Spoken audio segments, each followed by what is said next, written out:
Bem-vindos de volta ao nosso estudo do livro de Provérbios. Nesta sessão, como na última, nós fizemos um pequeno desvio do livro de Provérbios. Estamos em Jó capítulo 28. Agora, nos versículos 1 a 11, nós estudamos a última sessão.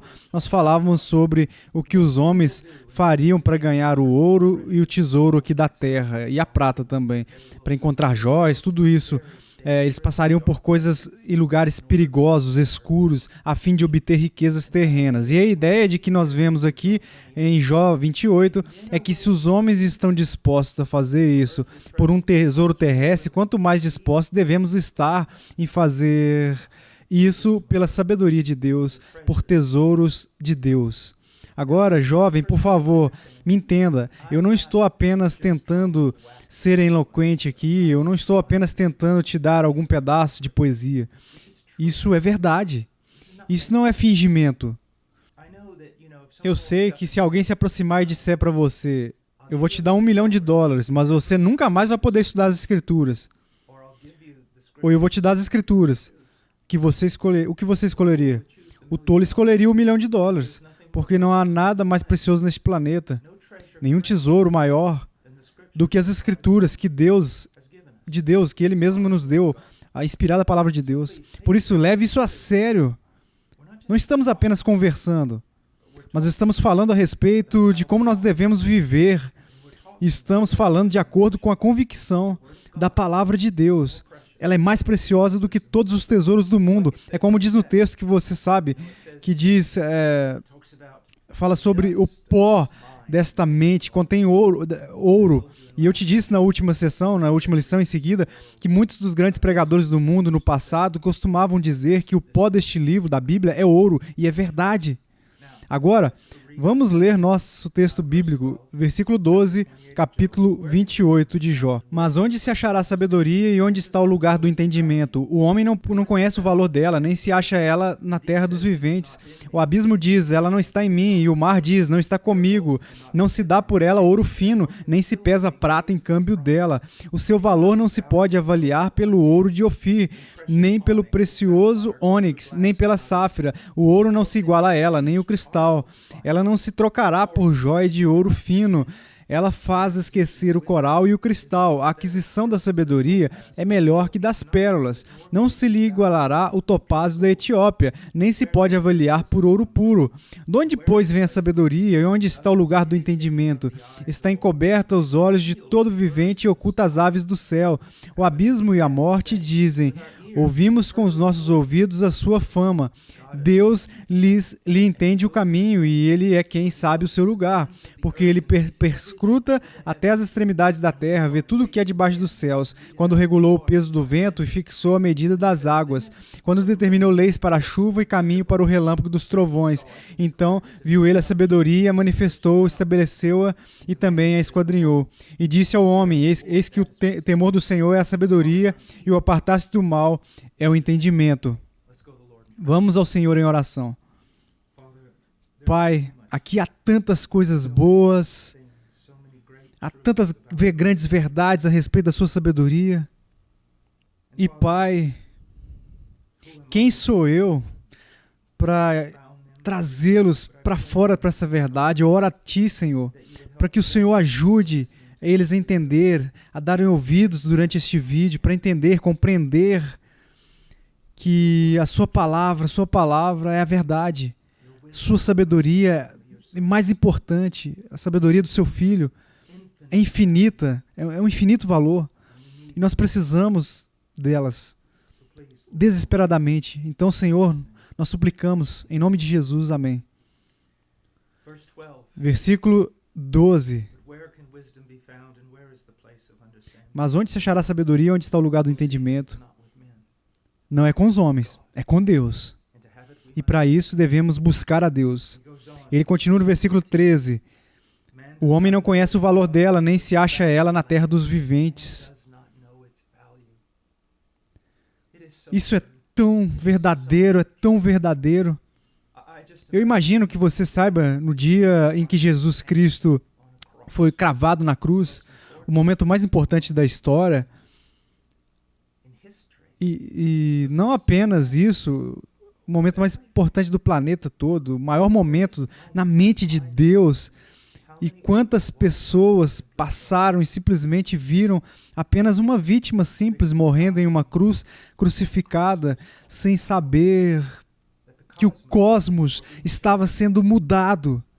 A maior revelação de Deus estava diante dos seus olhos, dos olhos dos homens, e eles não o reconheceram, os homens não reconheceram o valor das Escrituras, e nós precisamos orar, ó Deus, jovem, por favor, saiba que você é inerentemente não sábio, clame a Deus, por favor, faça-me sábio para o Senhor, para o seu Filho, pela sua palavra. O homem não conhece o valor dela, nem se acha ela na terra dos viventes. Você não encontrará isso em um homem. Não. A não ser naquele homem que se saturou da palavra de Deus. Você entende? Até pregadores que eles não têm autoridade ou conhecimento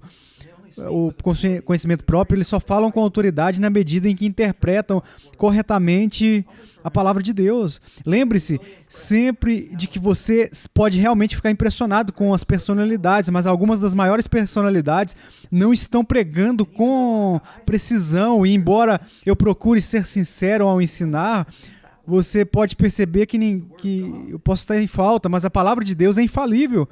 O estudo é inspirado, inerrante. O estudo. Versículo 14, o abismo diz, ela não está em mim, e o mar diz, não está comigo. Vocês sabem, sempre que a Bíblia fala a respeito do mar, das profundezas, às vezes ele trata ele de forma personalizada, como se eles fossem seres vivos de verdade mesmo. A ideia aqui é que as profundezas do mar são tão grandes, são tão poderosos, são magníficos. Eles podem engolir um homem, eles podem engolir 1000 homens, podem engolir 1000 navios cheios de homens. Mas eles se humilham e dizem, não, isso não vem de mim, esse poder. Eu não fiz isso, isso não está em mim. Não olhem para mim. Você encontra sabedoria. Mas eles dizem, não, isso não vem de mim, essa sabedoria não é minha. Não foi eu que fiz esse poder todo, essa beleza. É incrível que o mar e as profundezas tenham mais sabedoria que muitos homens estudiosos que andam neste planeta. Agora ele diz, não se dá por ela ouro fino. O ouro de lá era um ouro de maior valor, de uma forma pura. E ainda assim, se a gente pegar todo o ouro daquele lugar e colocá-lo em uma balança, e a gente pegar a sabedoria e a sabedoria de Deus e colocar do outro lado, vai superar o ouro de Ofir. Ônix nem pela safira. Eles não têm valor. Eles são como pedras e concreto quebrados quando são colocados em comparação com a sabedoria de Deus. O ouro não se iguala a ela, nem o cristal. Você não acha o cristal por aí, mas nesse momento não é muito difícil de encontrar.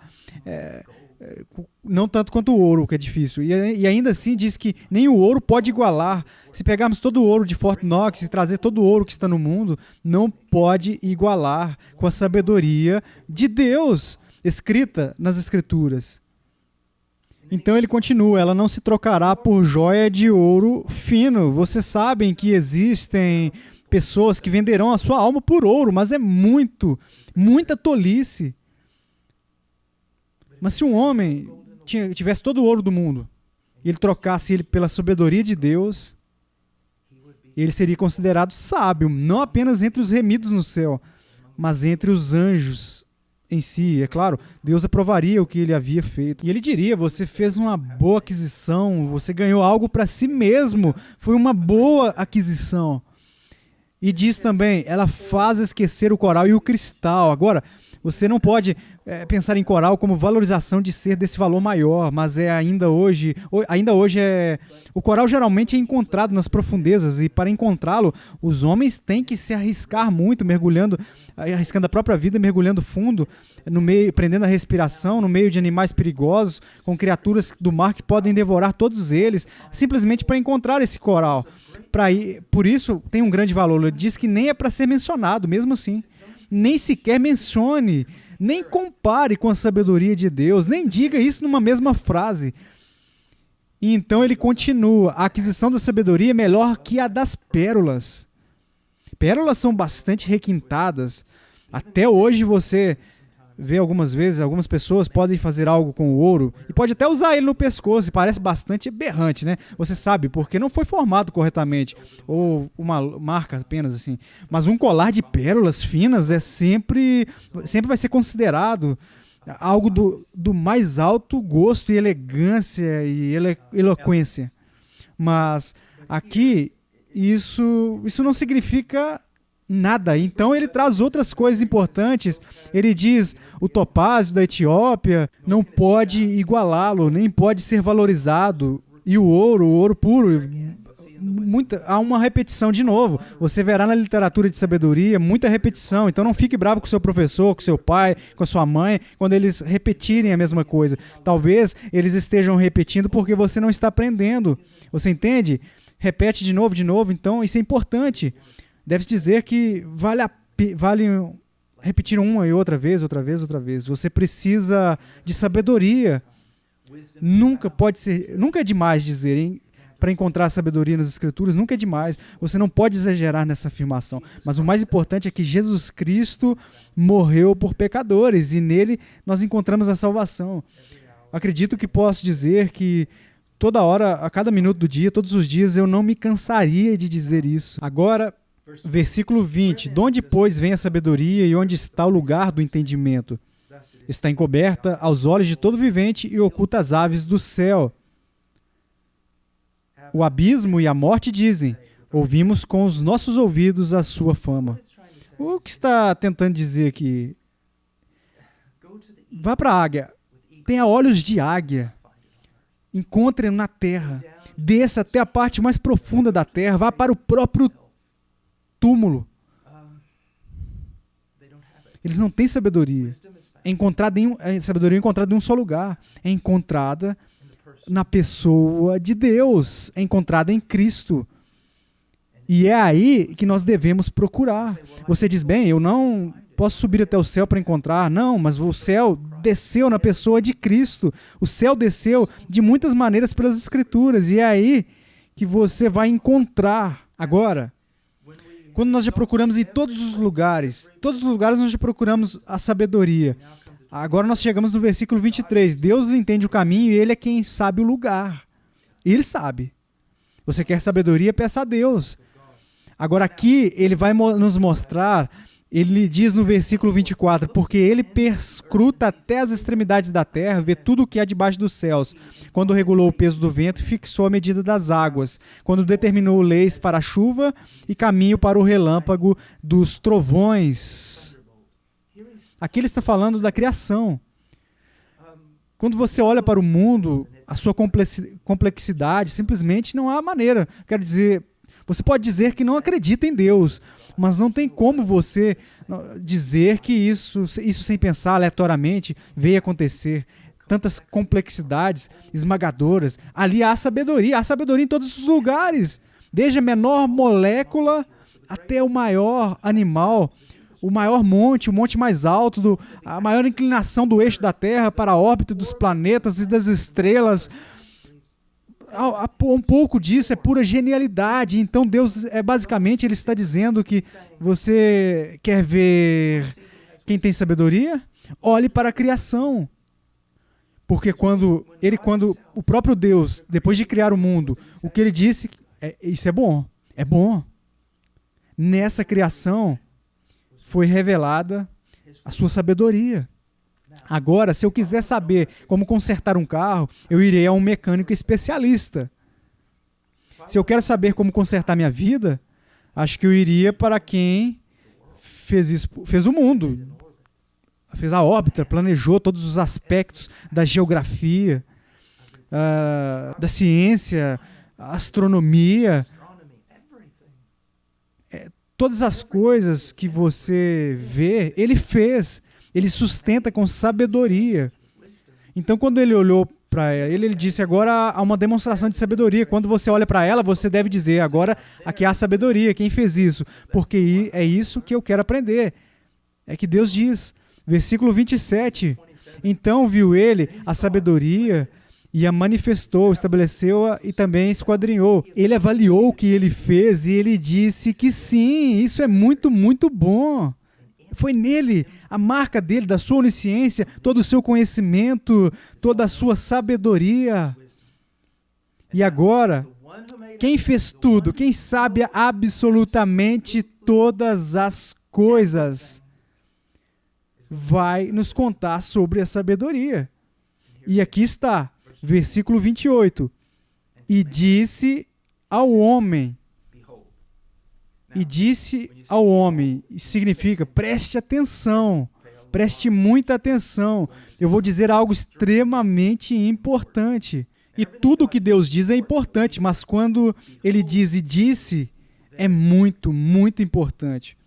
Vale a pena ouvir, lembrar, aprender, levar a sério, obedecer. Lembre-se do que dissemos aqui, não significa apenas ouvir, significa um coro, significa obedecer, ordenar, pôr a sua vida em ordem. E disse ao homem, eis que o temor do Senhor é a sabedoria. Qual é o temor do Senhor? Bem, nós vamos falar sobre isso na próxima lição. O temor do Senhor é uma profunda e permanente reverência e honra e uma estima do valor de Deus. É reconhecer quem Ele é e o que Ele fez e o que devemos a Ele como suas criaturas. E mais do que isso, como cristãos, seu povo é redimido, está de pé em reverência a essa pessoa. Sem as Escrituras, não podemos temer a Deus, porque não podemos conhecer a Deus. Mas o quanto mais sabemos que as Escrituras realmente entendem as Escrituras, maior é a nossa visão de Deus. Vai aumentar mais. Não é que Deus cresça, Ele já está lá. Mas o nosso entendimento, a nossa imagem a respeito de Deus irá se tornar cada vez maior, mais distante da idolatria, das opiniões erradas a respeito de Deus e cada vez mais perto de quem Ele realmente é. E quanto mais nós sabemos sobre Ele, se nossos corações forem regenerados, mais saberemos a respeito dele, mais teremos um profundo, uma palavra muito superficial, uma estima profunda da reverência, do temor e uma honra a Ele. Então, o temor do Senhor, que é a sabedoria, um homem pode ser muito ignorante em muitas coisas, e eu diria que está certo, mas se você teve que escolher em qual lugar você vai ser ignorante, qual área, você deve escolher ser ignorante em todos os assuntos. Mas tem uma coisa da qual você não é ignorante, e isso é o temor do Senhor. E o que esse temor faz? O apartar-se do mal é o entendimento. Se você reverenciar a Deus, não há tal coisa como a reverência a Deus e ao mesmo tempo uma negligência de sua soberania. Vou dar uma negligenciadazinha assim da sua vontade. Você vai ver que se realmente o reverenciamos, nós vamos fazer o que Ele diz. Agora, faremos o que Ele diz, porque, bem, Ele realmente é Deus, Ele realmente nos fez, mas fazemos o que Ele diz também porque Ele é onisciente, Ele é todo amoroso. Ele é todo amoroso, então Ele deseja o melhor para nós, melhor do que nós desejamos para nós mesmos. Ele é onisciente, então Ele sabe o que é melhor para nós, mais do que nós mesmos. Então, o temor do Senhor é uma profunda reverência a Deus e levará a uma sincera obediência à vontade dEle. Mas lembre-se de como você obedecerá aos mandamentos da vontade dEle. Você não sabe e não entende que não pode. Então, por onde começar? Na revelação da sua vontade, que são as Escrituras. Bem, Deus os abençoe. E na próxima lição nós voltaremos ao capítulo 1 de Provérbios, versículo 7. E nós vamos ver a respeito do temor do Senhor. Vamos apenas olhar por intermédio do livro de Provérbios, vamos ver o que diz a respeito do temor do Senhor. Bem, Deus os abençoe e até nos encontrarmos de novo na palavra orando e aplicando o que você sabe a respeito de Deus. Deus abençoe.